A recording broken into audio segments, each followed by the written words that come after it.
بندہ جب مجھے اپنے دل میں یاد کرتا ہے میں بھی اسے اپنے دل میں یاد کرتا ہوں. جب میرا بندہ کسی محفل میں میرا ذکر کرتا ہے میں اس سے کہیں بہتر محفل میں اس کا ذکر کرتا ہوں.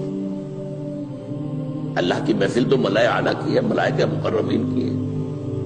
بہرحال اللہ کو تم اپنے دل میں مستحضر رکھو، اللہ تعالیٰ تمہیں بھی یاد رکھے گا. دوبارہ فرمایا احفظ اللہ تجدہ امامک تجاہک، اللہ کو یاد رکھو تو اپنے سامنے موجود پاؤ گے. جب چاہو دعا کرو تو احفظ اللہ تجدہ امامک یا تجاہک، اپنے سامنے موجود پاؤ گے. اذا سألت فاسأل اللہ، اب آ گیا وہ مرکزی مضمون. دیکھو جب مانگو اللہ سے مانگو، غیر اللہ کے سامنے ہاتھ دراز کرو ہی مت. ایک حدیث میں آتا یعنی حرام نہیں ہے، دنیاوی قواعد اصول قوانین کے تحت کسی سے مدد چاہنا، کوئی سوال کرنا حرام نہیں ہے. آپ سوال کریں، مدد لیں، اسی پر دنیا قائم ہے، ایک دوسرے کے ساتھ تعاون کے ساتھ. لیکن اونچا مقام کیا ہے؟ کسی سے سوال مت کرو سوائے اللہ. یہاں تک کہ جوتے باندھنے کا تسمہ تمہیں درکار ہے تو بھی کسی سے مت مانگو، اللہ سے مانگو. کیا پتہ اللہ کس کے دل میں ڈال دے اور وہ آ کے تمہیں تسمہ پیش کر دے. ہوتا ہے ایسا، بس اوقات ہوتا ہے. جو اللہ کے ساتھ لو لگا کر رکھنے والے ہیں ان کے تو ایسے واقعات ہوتے ہیں کہ دل میں ایک بات آئی اور اس کے بعد وہی بات جو ہے وہ کوئی شخص آ گیا اور اس نے وہ بات پوری کر دی. کیونکہ لوگوں کے دل جو ہے وہ تو اللہ کے دو انگلیوں کے مابین جو چاہتا پھر دیتا ہے. کیا پتہ اللہ کسی فرشتے کو انسانی شکل میں بھیج دے. آتا ہے فرشتہ، آتا ہے انسانی شکل میں آتا ہے، آپ کی تکلیف کو رفع کر دے، آپ کی ضرورت کو پورا کر دے. اسی سے مانگو، کسی اور سے مانگو. یہ ہے توحید کا لب لباب. یوں سمجھیے اسلام کی جڑ کیا ہے؟ ایمان. اسلام کا جو خارجی نظام عمل ہے، انفرادی اعمال ہو اجتماعی ہو، ان سب کی روح رواں کیا ہے؟ ایمان. ٹھیک، ایک بات ہو گئی. ایمان کا خلاصہ لب لباب کیا ہے؟ ایمان باللہ.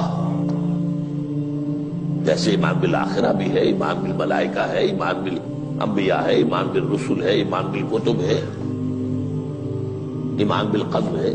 لیکن اصل ایمان، اسی لیے ایمان مجمل میں آپ کو معلوم ہے کسی اور چیز کا ذکر نہیں. آمنت باللہ کما ہوا باسمائہ وصفاتہ وقبلت جمیع احکامہ اقرار باللسان وتصدیق بالقلب. یہ ایمان مجمل ہے. اجمالی طور پر ایمان اس کا نام ہے. ہاں مفصل تفصیلی طور پر آمنت باللہ وملائکتہ وکتبہ ورسلہ والیوم الآخر والقدر خیرہ وشرہ من اللہ تعالی. تو اسلام کی جڑ ایمان، اور اسلام کا سارا جو نظام عمل ہے، چاہے انفرادی اعمال ہو چاہے اجتماعی، ان سب کی روح رواں ایمان. اور ایمان کا خلاصہ ایمان باللہ. اور ایمان باللہ کا اصل حاصل وہ ہے جو اس حدیث میں آ رہا. اس کے دو ہیں تقاضے. عبادت صرف اسی کی، استعانت صرف اسی سے. اس لیے میں نے سورہ فاتحہ کا تذکرہ شروع میں کیا. یہ عبادت کا جوہر ہے. عبادت کا جو ہے یہ ایمان کا حاصل. عبادت صرف اس کی ہے اور استعانت صرف اس سے. استعانت ہی میں سوال بھی آ گیا. یہ بھی مدد ہے. آپ کسی سے کچھ مدد مالی چاہ رہے ہیں یا کوئی اور مدد چاہتے ہیں، کسی کام میں مدد چاہتے ہیں، جیسے میں نے کہا تھا کہ سفارش کرانا چاہتے ہیں، بھی مدد ہے. وَإِذَا اسْتَعَنْتَ فَاسْتَعِنْ بِاللَّهِ. اور جب مدد مانگو صرف اللہ سے مانگو. اور وہ سارے الفاظ یاد کر لیے. استدعاء، استعانت، استغاثہ. یہ جو غوث اعظم سے استغاثہ کیا جاتا ہے تو شرک ہے. استغاثہ اللہ سے، دعائی اللہ کی. اس اعتبار سے استمداد، استعانت، استدعاء، استغاثہ، یہ سب اللہ سے، صرف اللہ سے. عبادت صرف اللہ، ایاک نعبد، اور استعانت صرف اللہ سے. مانگو صرف اللہ سے، جب مدد طلب کرو صرف اللہ سے، اور جان لو اگر تمام لوگ جمع ہو کر تمہیں کوئی فائدہ پہنچاؤ جائے نہیں پہنچا سکتے، الا بشیء قد کتب اللہ لک وان اجتمعوا علی ان یضروک بشیء لم یضروک الا بشیء قد کتب اللہ علیک، اگر سب مل کر چاہے تمہیں کوئی نقصان پہنچا دے نہیں پہنچا سکتے مگر وہی کچھ جو اللہ نے تمہارے لیے لکھ دیا۔ اب بتائیے خوف کی جڑ کٹ جائے گی کہ نہیں؟ یہ جو ایمان جو ہے یہ خوف اور حزن دونوں سے نجات دلانے والی بات ہے۔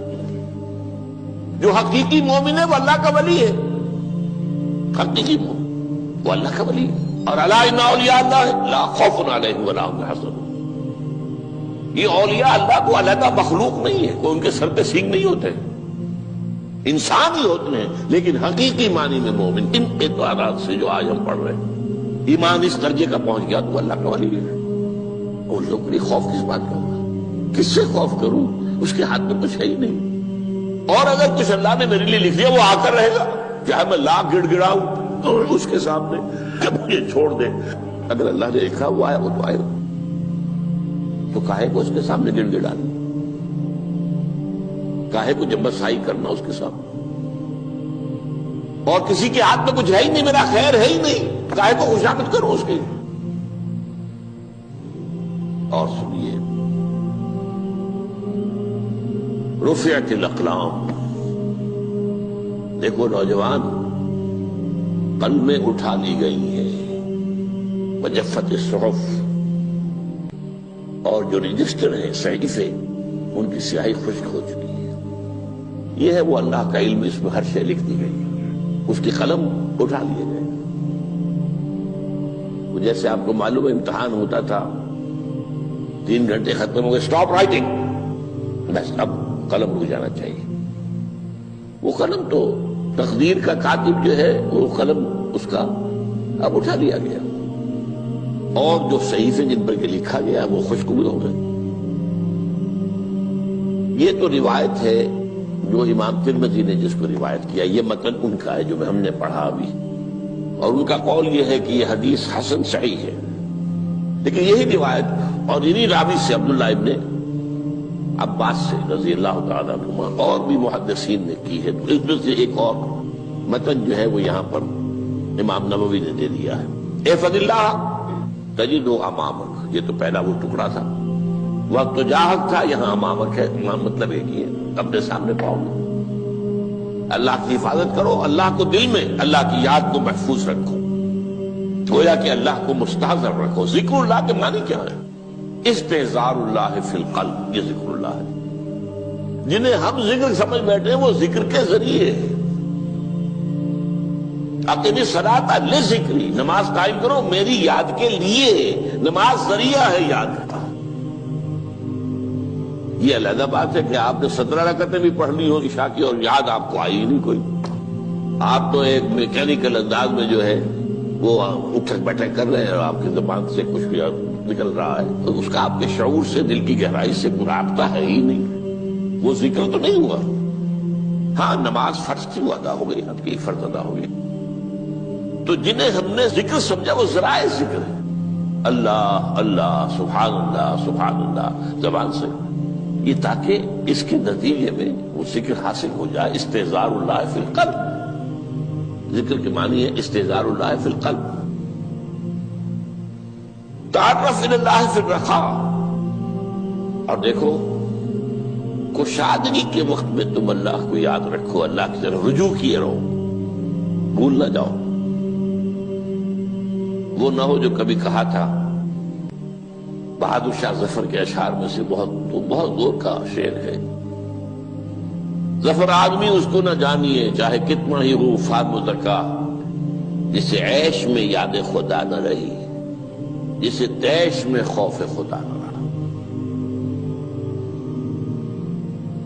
وہ ہے کشادگی کی حالت میں، جبکہ تمہارے لیے کشادگی ہے، اللہ کی طرف رجوع کیے رکھو۔ یعرف کا فی الشدہ، تو اللہ اپنی توجہ تم پر رکھے گا شدت کے وقت میں، جب تمہیں کوئی تکلیف ہے اس تکلیف کو تم پر آسان کر دے گا۔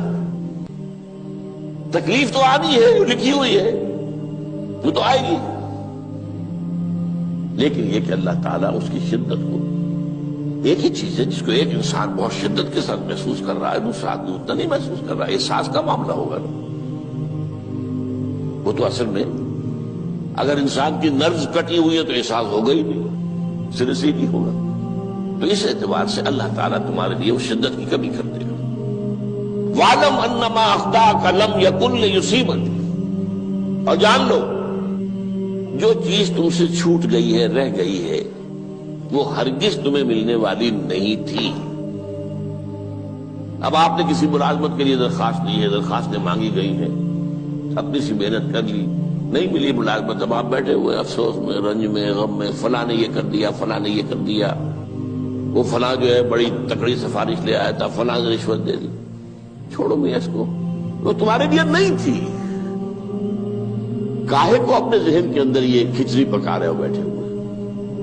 خواہ آپ شاید سوء ظن میں بھی مبتلا ہو رہے ہو، کسی نے نہ رشوت دی اور آپ سمجھتے ہو کہ رشوت دی ہے اس نے۔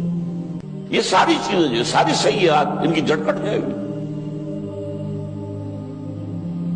وَاعْلَمْ أَنَّمَا أَخْطَأَكَ لَمْ يَكُنْ لِيُصِيبَكَ وَمَا أَصَابَكَ، اور جو چیز تم پر آ گئی، لَمْ يَكُنْ لِيُخْطِئَكَ، ہو ہی نہیں سکتا تھا کہ وہ تم پر نہ۔ یہ کر لیتا تو ہو جاتا، شاید یہ کر لیتا، میں نے ٹیکا پہلے لگوا دیا ہوتا تو یہ بات نہ ہوتی۔ بھائی وہ جو ہونا تھا وہ ہونا تھا۔ اب یہ وہ چیز ہے جس سے انسان میں کیفیت پیدا ہوتی، تسلیم و رضا۔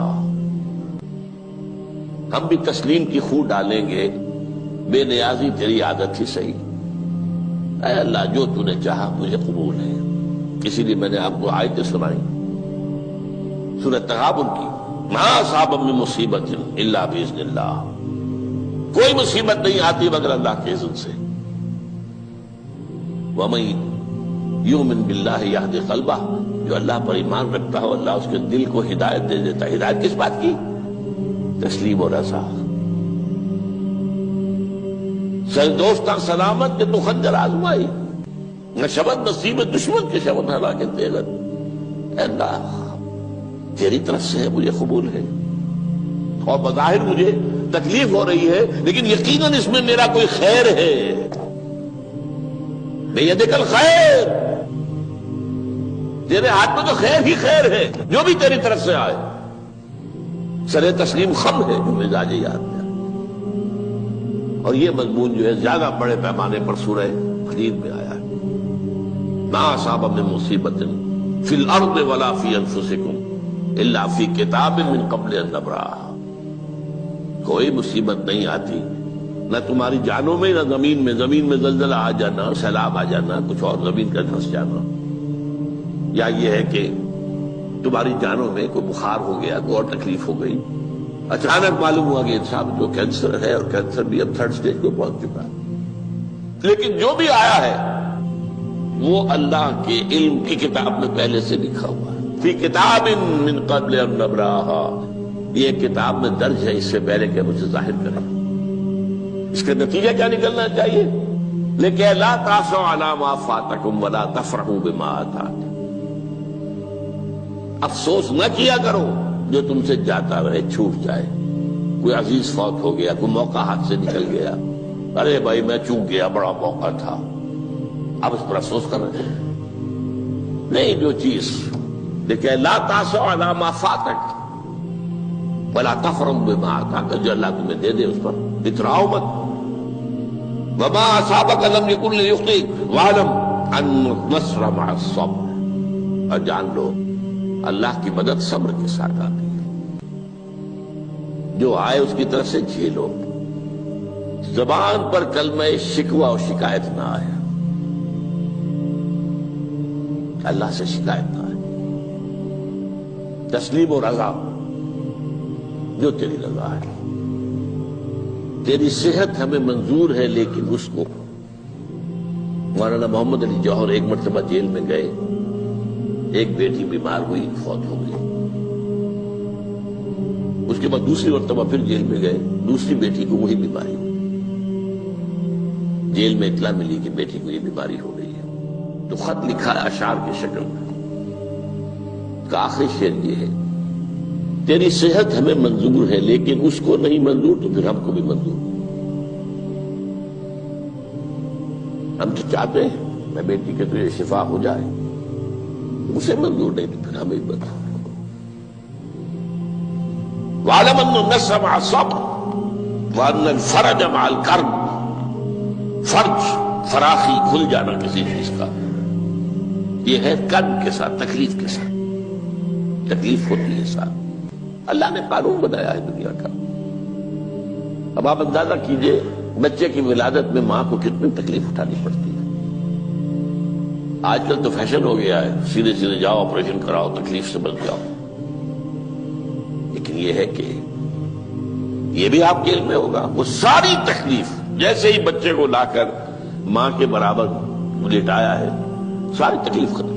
پھر جو راحت اس سے میسر آتی ہے. ان الفرج مع الکرب وان مع العسر یسرا. اسی لیے میں نے وہ آیتیں بھی پڑھی تھی، ان مع العسر یسرا ان مع العسر یسرا. اس دنیا میں یہ اللہ نے نظام بنایا ہے، سختیاں جھیلنی ہی ہوں گی. لقد خلقنا الانسان فی کبد. ہم نے انسان کو پیدا کیا مشقت کے اندر. مشقت تو کرنی پڑے گی. کسی کی جسمانی مشقت زیادہ، کسی کی ذہنی مشقت زیادہ. مشقت سے چارہ کسی کو نہیں. تو یہ ہے ان مع العسر یسرا ان مع العسر یسرا. بارک اللہ لی ولکم فی القرآن العظیم ونفعنی وإیاکم بالآیات والذکر الحکیم. جدوں کافر اسی پچ ہو گیا، پھر تسبیح مصلی کی کرنا. اساں ظاہر نوں رب منیائے، باطن دا اللہ کی کرنا. اساں ظاہر نوں رب منیائے، باطن دا اللہ